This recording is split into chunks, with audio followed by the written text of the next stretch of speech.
बिस्मिल्लाहिर्रहमानिर्रहीम अस्सलाम वालेकुम रहमतुल्लाहि व बरकातहू। डायलॉग राइटिंग के बारे में इस वीडियो में हम बात करने वाले हैं। डायलॉग किसे कहते हैं, एक अच्छा डायलॉग कैसे लिखा जा सकता है, उसका फॉर्मेट क्या होता है। तो देखो, सबसे पहले तो ये समझ लो कि डायलॉग किसे कहते हैं। एक चीज़ होती है मोनोलॉग, एक है डायलॉग। मोनोलॉग वो है जो कि ख़ुद इंसान अपने आप से गुफ्तगू करता है, जिसको कहते हैं ना खुद कलामी। क्या आप ये सोच रहे होते हैं यार वो मैं लेकर आया था वो चीज़ या नहीं लेकर आया था, हाँ शायद मैं लेकर आ गया, या आप अपने आप से बातें कर रहे हैं। लेकिन आप जब आप किसी और से बात करते हैं तो वो मोनोलॉग नहीं होता, वो डायलॉग हो जाता है। सही है, डायलॉग।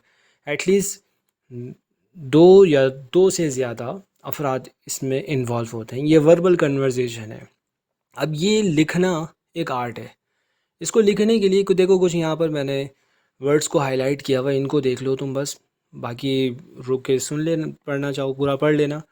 जब हम गुफ्तगू में अपनी बात समझाना चाहते हैं ना, तो हम अपने टोन से, अपने फेशियल एक्सप्रेशन से, अपनी बॉडी लैंग्वेज से बात समझा देते हैं। लेकिन जब रिटन फॉर्म में कोई मैसेज पहुंचाया जाता है ना, तो वहाँ पर हमारी टोन, ये सारी चीज़ें नहीं होती हैं। अब वो कैसे समझाएं हम कि यहाँ पर हम पूछ रहे हैं या बता रहे हैं, या हैरत का इज़हार है या गुस्से का इज़हार है। तो भाई इमोजीज़ तो आप व्हाट्सएप वगैरह पे यूज़ कर लेते हैं, फेसबुक पर। लेकिन यहाँ पर जो तरीका होता है वो होता है पंचुएशन का। कॉमाज बता रहे होते हैं कि बात अभी पूरी नहीं हुई है। सही है। कोटेशन मार्क कहाँ पर है, कोई इंपॉर्टेंट बात आ गई है, इन्वर्टेड कॉमाज में आपने उसको लिखा है, सेमी कॉलन यूज़ किया, या कहीं क्वेश्चन मार्क या अपॉस्ट्रॉफी, ये सारी चीज़ें उस चीज़ को बता रही होती। जैसे आप इसी को देख लें, व्हाट अ ब्यूटीफुल सीन, अभी आपकी फीलिंग्स इमोशंस को बता रहा है। एक्सक्लेमेशन मार्क जब कोई देखेगा तो पता चलेगा कि आप उसकी गोया के तारीफ़ कर रहे हैं, हैरान होकर। सही है। तो ये चीज़ हो गई। प्लस ये कि जब हम डायलॉग लिखते हैं ना, तो ये आम तौर पर इनफॉर्मल लैंग्वेज शो करता है। और एकेडमिक राइटिंग की बात करें या ऑफिशियल ईमेल्स लेटर्स की बात करें, तो वहाँ पर आप ये वाली लैंग्वेज यूज़ नहीं करते जिसको आप स्टैंडर्ड लैंग्वेज कहते हैं। कंट्रैक्शंस यूज़ नहीं करते। डू नॉट लिखते हैं, डोंट नहीं लिखते हैं पेपर में भी। सही है। रिसर्च पेपर कुछ भी हो, इज़ नॉट लिखेंगे, इजंट नहीं लिखेंगे, कांट यहाँ लिखेंगे, लेकिन वहाँ पर कैन नॉट लिखेंगे। सही है। तो ये डायलॉग में वर्बल कन्वर्सेशन है ना, ये चीज़ें वर्बल में ही हो रहती हैं। तो ये समझ में आ गया तुम्हें कि मोनोलॉग किसे कहते हैं, डायलॉग किसे कहते हैं, और डायलॉग में क्या ऐसा कुछ किया जाए। आगे और भी बातें।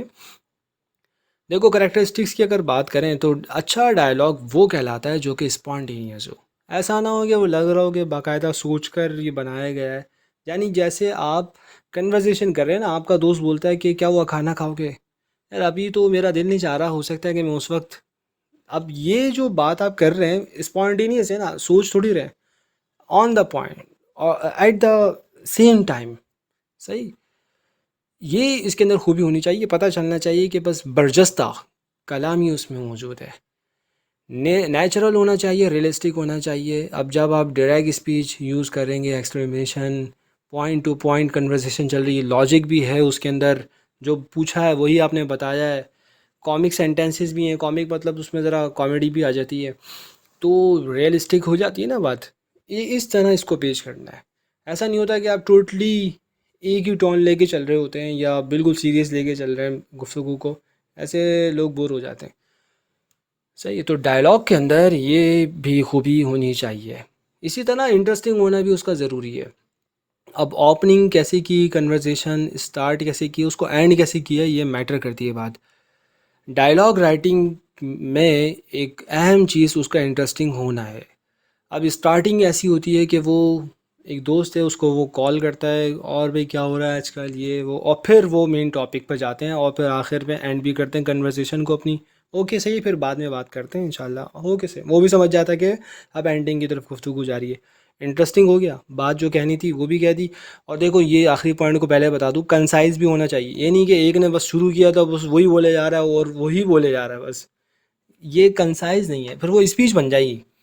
डायलॉग के अंदर कन्वर्सेशन है, यानी आप हाँ भी कह रहे हैं, आप सुन भी रहे हैं, आप अपनी सवाल भी कर रहे हैं, आप जवाब भी दे रहे हैं, उसको भी मौका दे रहे हैं जो कि आपका साथी है आपकी कन्वर्सेशन में। ये मोनोलॉग नहीं होना चाहिए, डायलॉग ही होना चाहिए। सही है। ये सेकंड लास्ट पॉइंट ये मैं बता चुका हूँ। ये ना हो कि सिर्फ अपने आप से ही गुफ्तगू हो रही है, तो ये भी एक गलत और अच्छा साइन नहीं होता अच्छे डायलॉग का।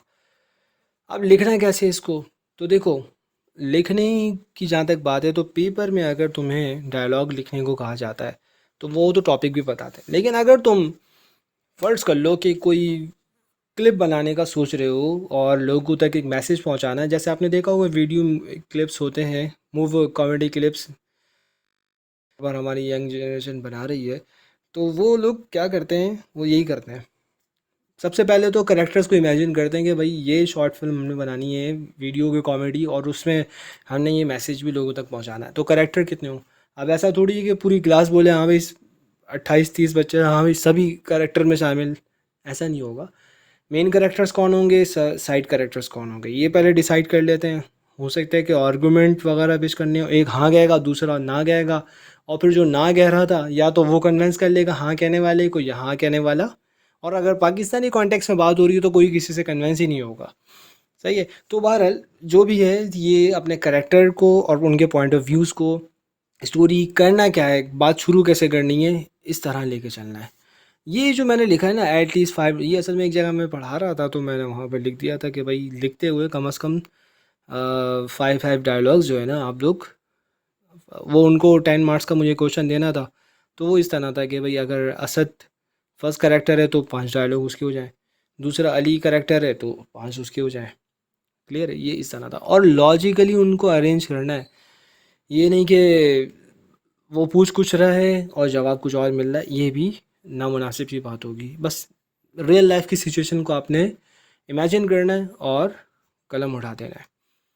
अब इसके फॉर्मेट को अगर आप देखेंगे ना, उसके कुछ रूल्स हैं, ऐसा नहीं है कि हम अपनी मर्ज़ी से इसको लिख दें। जैसा कि मैंने अभी यह बताया था कि पंचुएशन मैटर करती है, तो वो कैसे है, तो इस देखिए रूल्स यहाँ पर आपको नज़र आएंगे। पहला जो रूल नज़र आ रहा है वो ये है कि आपने स्पोकन वर्ड्स को डबल कोटेशन के अंदर लिखना है। डबल कोटेशन मतलब इन्वर्टेड कॉमास, देख रहे हैं आप, I love it when that happens. अब ये जिसने भी कहा है उसके जुमले को इन्वर्टेड कॉमास में लिखा रहा है। यहाँ पर देखो एक इम्पॉर्टेंट बात ये है कि फुल स्टॉप जो है ना, ये इन्वर्टेड कॉमास के अंदर है, बाहर नहीं है। सही है, तो बात ख़त्म हुई, जुमला ख़त्म हुआ, फुल स्टॉप लगा, अब बात पूरी ख़त्म हो गई ना, फुल स्टॉप भी अंदर है, फिर इन्वर्टेड कॉमास लगाएं ताकि पता चल जाए ये भी उसकी पूरी बात थी। ऐसा नहीं है कि ये पॉइंट जो है अलग से हम लगा रहे हैं। अच्छा, यहाँ पर ना ये देख लो एक चीज़ कि the British use single quotation marks, ये डबल लगे हुए हैं, वो सिंगल लगा देते हैं, तो कोई मसला नहीं है। अब अगर आप डायलॉग लिख रहे हैं ना तो पूरे में एक ही को फॉलो करना है, या तो आप ब्रिटिश को फॉलो कर लें या ये वाले को फॉलो कर लें, ये आई थिंक यूएस का है। दूसरा जो रूल है फॉर्मेट के हवाले से वो ये है कि डायलॉग टैग्स जो हैं उनको आपने कॉमा से बाहर रखना है। अब डायलॉग टैग्स क्या होते हैं, जैसे आप ये देख रहे हैं, सैम सेड, सैम ने कहा, ये डायलॉग टैग है, ये डायलॉग का हिस्सा नहीं है। सैम ने जो कहा वो इन्वर्टेड कॉमास में, ये उसकी लाइन है, लेकिन जो उसने कहा वो इन्वर्टेड कॉमा से बाहर है, और वो इस तरह है। और डायरेक्ट स्पीच, इनडायरेक्ट स्पीच तो आपको पता ही होगा ना, डायरेक्ट नरेशन, इनडायरेक्ट नरेशन, बस ये वैसे ही नज़र आ रहा है आपको। अगर तुम ये चाहते हो कि वो भी तुम जान लो कि डायरेक्ट नरेशन को इनडायरेक्ट नरेशन में कैसे चेंज करना है, तो भाई ये इन्वर्टेड कॉमास वहाँ पर नहीं होते हैं, उसकी प्लेलिस्ट तुम्हें नज़र आ जाएगी। कहाँ पर? प्लेलिस्ट चैनल पर। तो वीडियोस चैनल के अंदर जब आप जाएंगे वीडियोस और फिर वो प्लेलिस्ट, वहाँ पर आप देख लीजिएगा तो पता चल जाएगा। इसी तरह देखो, ये वाली लाइन चल रही थी और फिर ये वाली लाइन भी चल रही थी, ये असल में बिल नहीं कहा है, लेकिन बिल, सैड बिल, बिल ने कहा। यहाँ तक इन्वर्टेड कॉमास लगाने के बाद यहाँ से कंटिन्यू किया गया और यहाँ पर इन्वर्टेड कॉमास नहीं है। क्लियर हो गई बात? अच्छा, एक और चीज़ देख लो, when dialogue ends in a question और एक्सक्लेमेशन मार्क, जब क्वेश्चन मार्क पर या एक्सक्लेमेशन मार्क पर डायलॉग एंड हो रहा है तो आपने क्या करना है, आपने tags that follow start in lower case, जो टैग स्टार्ट करेंगे ना आप, डायलॉग टैग, ये भी डायलॉग टैग है, ये भी डायलॉग टैग है, ये भी डायलॉग टैग है, तो आपने इसको कैसे करना है, आपने इसको लोअर में यानी कैपिटल में स्टार्ट नहीं करना, जैसे यहाँ पर लिखा हुआ था ना, आपने इसको देखें यहाँ पर भी ये लोअर में यानी स्मॉल कैपिटल लेटर के साथ, सॉरी स्मॉल लेटर के साथ स्टार्ट किया है इसको। दो बातें हो गई। पहली बात, इन्वर्टेड कॉमास के अंदर लिखना है लाइन को। दूसरी बात, उसके अलावा जो कुछ है, सैड बिल या टोल्ड बिल, सही है, ये जो चीज़ है डायलॉग टैक्स कहलाती है, इसको इन्वर्टेड कॉमा से बाहर लिखना है। दो बातें हो गई। तीसरी बात ये है कि अगर आप एक्शन की भी बात कर रहे हैं तो वहाँ पर इस तरह करना है। अब फॉर एग्ज़ाम्पल ये जो कैरेक्टर है, इसने पहले चीख मारी, इसका यहाँ पर काम ख़त्म हो गया, और फिर उसके बाद उसने ये कहा, तो भाई ये चीज़ इस तरह आप वाज़े करना चाहते हैं तो आप यहाँ पे फुल स्टॉप लगाते हैं और फिर इन्वर्टेड कॉमास में आके बात करें। लेकिन अगर उसने चीख कर ये कहा है तो फिर आप इस तरह करके लिखते हैं, बिल्कुल ऐसे ही जैसे सैम सैड और इन्वर्टेड कॉमास में उसकी बात थी, तो आप यहाँ लिख देंगे सिंडी स्क्रीम्ड, और फिर इन्वर्टेड कॉमास में उसकी बात आ जाएगी। कॉमा यहाँ लगा देना भाई। क्लियर हो गया? तीन बातें समझ में आ गई तुम्हें। चौथी बात ये कि punctuation goes inside the quotes. जो पंचुएशन है ना वो अंदर ही लिखनी है। देखो एक्सक्लेमेशन मार्क भी अंदर था, क्वेश्चन मार्क भी, ये पीछे बात हो चुकी है वैसे ना, वो भी अंदर ही रखना है। अब देखो मैरी कवर्ड हर माउथ, ये डिस्क्रिप्शन चल रही है गोया के, यहाँ इन्वर्टेड कॉमास नहीं है। और फिर ओ नो, ये उसने कहा, पूरे इन्वर्टेड कॉमास आपको यहाँ पर नज़र आ रहे हैं। She looked like she had seen a vampire, ऐसा ऐसे वो दिखाई दी जैसा कि उसने वैम्पायर देख लिया। ये वो वाली मखलूक है ना, वैम्पायर बर्ड बैट कहते हैं ना, वो खून पीने वाले जो होते हैं वो चमगादड़। तो वैम्पायर, ये गोया कि उसने वैम्पायर देख लियो। अच्छा, ये मुख्तलिफ क्या कहते हैं अपना मखलूक़ात के लिए ये इस्तेमाल होता है। ये शायद कोई और मखलूक भी हो उसके लिए भी इस्तेमाल होता है। सो अब ये वाली बात और ये वाली बात मैं आपको हाईलाइट करके दिखा देता हूँ ताकि क्लियर हो जाए ये बात। देखो ये उसका डायलॉग था, इन्वर्टेड कॉमास में तुम्हें नज़र आ रहा है, ऐसे ये भी उसका डायलॉग था। लेकिन इसके अलावा जो डायलॉग से बाहर है, यानी उसकी लाइन से बाहर है, जो डिस्क्रिप्शन है वो इन्वर्टेड कॉमास में नहीं है। इसी तरह तुम ये भी देख लो कि यहाँ से जो बात शुरू हो रही है और यहाँ तक चल रही है इन्वर्टेड कॉमास में, यहाँ असल में ना एलिप्सिस की बात चल रही है। एलिप्सिस पे अगर एंड हो रही है ना बात, तो वो भी डॉट डॉट डॉट, यानी बात ऐसी कि जो अधूरी रह गई, और उसका मतलब समझा भी जा सकता है। जैसे कोई कहता है कि अगर तुम वहाँ नहीं जा रहे तो मैं, मतलब मैं चला जाऊँगा। सही है, एलिप्सिस अधूरी बात जिसका मतलब समझ लिया जाता है कॉन्टेक्स्ट से। सही हो गया। अब ये वाली बात यही इसी की वजाहत चल रही थी, हर वॉइस डिफ्टेड ऑफ, सो जैसे ही कहा आई विल, बस बात उसकी यहाँ अधूरी रह गई, डॉट डॉट डॉट डॉट। सही है, तो तुम ये भी समझ गए भाई कि यहाँ पर इन्वर्टेड कॉमास कैसे यूज़ करना है। पांचवी बात ये है कि if you have to quote something within the dialogue, dialogue के अंदर किसी चीज़ को कोट करना है ना अगर, तो क्या करना है, वहाँ पर भी कोटेशन आ जाएगी लेकिन सिंगल कोटेशन आएगी। सही है, देखो bill loft and pointed at him, ये तो डिस्क्रिप्शन चल रही है ना, यहाँ इन्वर्टेड कॉमास नहीं है। अब उसने जो कहा था व्हेन दैट गॉ, ये उसका जुमला है, और ये वो बता रहा है कि जब तुमने व्हेन दैट गॉज जम्प्ड आउट, जब वो भूत बाहर उछल पड़ा, एंड सेड, और उसने जब बू की आवाज़ निकाली, हू करके डराया, और जो उसने डराया, अब देखो उसकी बात को कोट कर रहा है ना, उसकी आवाज़ को कोट कर रहा है, तो यहाँ पर इन्वर्टेड कॉमास तो चल ही रहे हैं। अब यहाँ पर क्या किया जाए, तो भाई यहाँ जब डबल चल रहे हैं तो यहाँ सिंगल कर दोगे। सही है, ये डबल है और ये सिंगल है, इसका कलर भी आप देख रहे हैं चेंज किया हुआ है। You scream like a little girl, तो तुम एक छोटी बच्ची की तरह चीखी।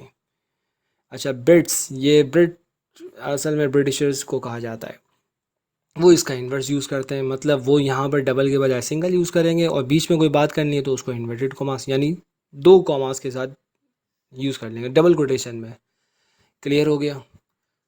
फिर सिक्स्थ जो रूल है वो ये है कि start a new paragraph every time you change speaker. जब आपका स्पीकर चेंज हो जाए ना, बोलने वाला, गुफ्तगू करने वाला, तो आप उसके लिए लाइन चेंज कर दें, पैराग्राफ चेंज कर दें। अब ये देखें कि ये बात इसने कही थी इसकी बात चल रही थी तो इन्वर्टेड कॉमास थे। अब इस दूसरे ने कहा तो उसके लिए दूसरी, ये लाइंस जो चेंज होती है ना, इससे पता चल जाता है कि स्पीकर चेंज हो गया है। क्लियर हो गया। सेवेंथ जो बात है वो ये है कि if an action interrupts a sentence, अगर बात चल रही है यहाँ पर उसका जुमला चल रहा था, उसी के बाद I know what you said, अब इसके दौरान कोई बात करनी थी तो आपने इस तरह कर दिया इसको। मतलब ये है कि तुम अगर जुमले के दौरान, उसकी बात के दौरान उसके एक्शन को भी बताना चाहते हो तो भाई इन्वर्टेड कॉमास वहाँ पर ख़त्म कर देना। सही है, वो बीच में ही तुम लिख देना। सही है, उसके एक्शन को कि ये कहते हुए उसकी आवाज़ जो सरगोशी में बदल गई, व्हाट यू सेड, उसने ये सरगोशी से कहा। 7 रूल हो गए भाई। 8 1 ये है कि अगर स्पीकर बहुत लंबी बात कर रहा है ना, तो और उसकी बात काफ़ी तवील है, तो भाई न्यू पैराग्राफ बनाने की ज़रूरत है। तो फिर आप एक काम कर लें, वो ये है कि इन्वर्टेड कॉमास में पूरे को रख लें, लेकिन इन्वर्टेड कॉमास एंड कहाँ पर होंगे, लास्ट पर जाकर होंगे। सही है, यहाँ पर देख लीजिए, स्टार्ट यहाँ से हुआ, एंड यहाँ पर हुआ, लेकिन जब ये आपने इसको पैराग्राफ को चेंज किया तो आपने ये शुरू में लगा दिया, एंड कहीं भी नहीं किया। देखें ये चल रहा है, एंड कहीं नहीं हुआ, ऐसे यहाँ भी एंड नहीं हुआ, एंड आपने लास्ट में ही लाके करना है। इन्वर्टेड कॉमास हर दफ़ा चेंज होते रहेंगे हर लाइन में शुरू में, ताकि पता चल रहा है वही कि भाई वही वाली बात चल रही है, लेकिन एंड यहाँ पर होगा। ये 8 बातें हो गई। एग्ज़ाम्पल ये हमने एक जगह बनाई थी, आप इसको देख लीजिएगा। सही है, और इसके अंदर आपको कोई गलती नज़र आ रही है, कुछ काम हमने आपके लिए छोड़ा है, तो डिस्क्रिप्शन में आप बताइएगा कि कहाँ पर कौन सी पंक्चुएशन यूज़ होनी चाहिए, कौन सी कहीं गलत यूज़ हुई है, या सब सही हुआ है, ज़रा कुछ देख लेना। ओके, अस्सलाम वालेकुम वरहमतुल्लाहि वबरकातुहू।